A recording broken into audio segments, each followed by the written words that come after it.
रखा है कि इस जांच एनआईए से करा लीजिए। भारत सरकार को चिट्ठी भी लिख दी, लेकिन इनको केवल राजनीति करना है। घटना हुई है, भारतीय जनता पार्टी के जिला स्तर के पदाधिकारी की मृत्यु हुई है। पूरे परिवार के प्रति मैं संवेदना व्यक्त करता हूं, लेकिन लगातार हमारे फोर्स के दबाव के चलते नक्सली बहुत पीछे हो गए हैं।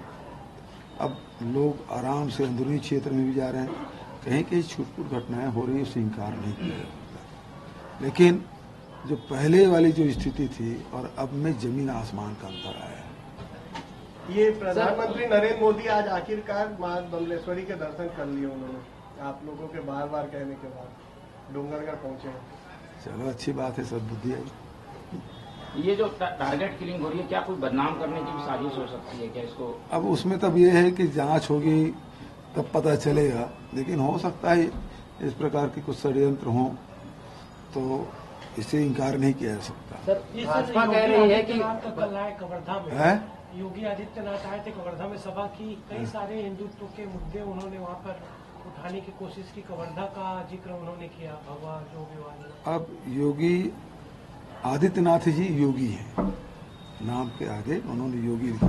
एक आसन तो ठीक से कर नहीं पाते, पहले आसन तो कर ले, आसन कर ले, उसके बाद फिर योगी कहलाए और बात करे। तो जो उत्तर प्रदेश में हो रहा है, छत्तीसगढ़ में नहीं होगा। गौ माता के भक्त बनते हैं, वहाँ किसान दिन रात अपने खेतों को रखवाली करते हैं। वहाँ धान 1200 रुपये में बेच रहे हैं किसान। उनकी स्थिति सुधार ले पहले, उसके बाद यहाँ आके बात करें। ये कल ओबीसी को लेकर फिर प्रधानमंत्री ने दुर्ग में बातें कही है और कहा है कि ओबीसी विरोधी है कांग्रेस सरकार, और जातिगत जो जनगणना की बात हो रही है उसको कल गरीबों के से तुलना करते हुए उन्होंने मंच से निशाना साधा है। एक जाति है गरीब को, एक गरीब को जाति बताया है और कहा है कि गरीबों का मसीहा नरेंद्र मोदी है। अब एक तरफ वो कहते हैं कि एक ही जाति गरीब का, फिर वो पिछड़े वर्ग कैसे आ गए? अपने ही बात का खंडन कर रहे हैं। मोदी जी आजकल सब यू टर्न मारना शुरू कर दिए। अरे रुक तो भाई, एक का जवाब देने दे यार।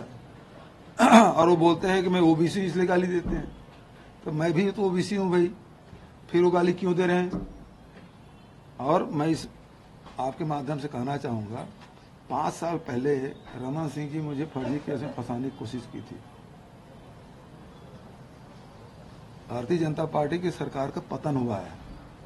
आज केंद्र सरकार के इशारे पर ईडी षड्यंत्र पूर्वक मुझे बदनाम करने की कोशिश कर रहा है। इसका अर्थ यही हुआ है कि केंद्र सरकार का भी पतन होने की शुरुआत हो गई है। आप षड्यंत्र करके किसी को बदनाम करने की कोशिश करेंगे तो आपका पतन निश्चित है। और जाति जनगणना की बात जहाँ तक के है, उससे पता चलेगा कि एसटी में, एससी में, ओबीसी में, अपर क्लास में कौन कौन सी ऐसी जातियां हैं जो आज आधुनिक युग में दौड़ में पीछे रह गए हैं। उन सब जब आपको पता चलेगा तब तो योजना बनाएंगे। ये लोग बोलते हैं ना 18 लाख आवाज देंगे। अब आपने 2021 में जनगणना किया नहीं, आर्थिक सर्वेक्षण किया नहीं, तो किस आधार पे करेंगे आप? हम तो जो 1 अप्रैल 2023 को जो आर्थिक सर्वेक्षण कराया, उस आधार पे कह रहे हैं कि हम 17.5 लाख लोगों को देंगे। आप किस आधार पे बोल रहे हैं? आपके पास कोई आधार नहीं। और क्यों नहीं करा रहे हैं आर्थिक सर्वेक्षण? जब गरीब की एक जाति बोल रहे हो, तो गरीब की आर्थिक स्थिति क्या है उसको ऊपर उठाने के लिए जब तक कि आपके पास डाटा नहीं होगा, आप काम क्या करेंगे? जो शौचालय बनाए हैं उसमें भी घोटाला हुआ, भारत सरकार की ही आधिकारिक रिपोर्ट है, उसमें भी घोटाला कर गए। ये दूसरे घोटाला कर, उसकी जांच कब कराओगे आप? उसकी जांच आप नहीं कराओगे। राशन में घोटाला इन्होंने किया, उसकी जांच आप नहीं कराओगे। तो मैं आपके माध्यम से कह रहा हूं कि भारतीय जनता पार्टी वो तो केवल आएंगे तो 5 किलो मिलेगा चावल। हमारी सरकार है वो 35 किलो दे रही है, वो 35 किलो निरंतर बना रहेगा।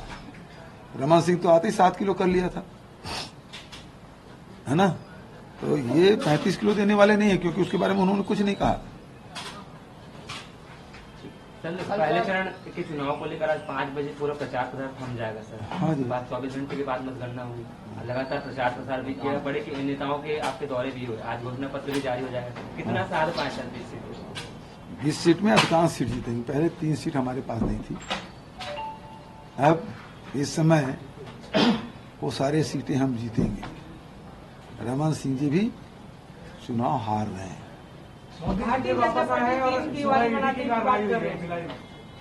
वो तो उनके आने के पहले होता है। जैसे बादशाह सलामत आते हैं ना, उसके पहले जो उसके मुहर्रिर जो आवाज लगाते हैं, तो वैसे ईडी पहले पहले पहुंचती है। आ रहे हैं बादशाह सलामत। सर ये जो आसिम दास जो है, जिसका ईडी ने जो आसिम दास ने जो आरोप लगाया है, लेकिन उसकी तस्वीरें बीजेपी नेताओं के साथ, रमन सिंह के साथ है। तो ये सारे गड़बड़ी में तो वही लोग रहते हैं, आरोप दूसरे पर लगाते हैं। इनके संबंध पहले से हैं, उन्हीं के साथ ही हैं। वहां जो पार्षद उसके परम मित्र हैं। तो पहले मैंने बोला कि यदि महादेव ऐप विदेश से संचालित हो रहा है तो इसको बंद क्यों नहीं किया। दूसरा, जब लुकआउट सर्कुलर जारी हो गया तो उसकी गिरफ्तारी क्यों नहीं हो रही है।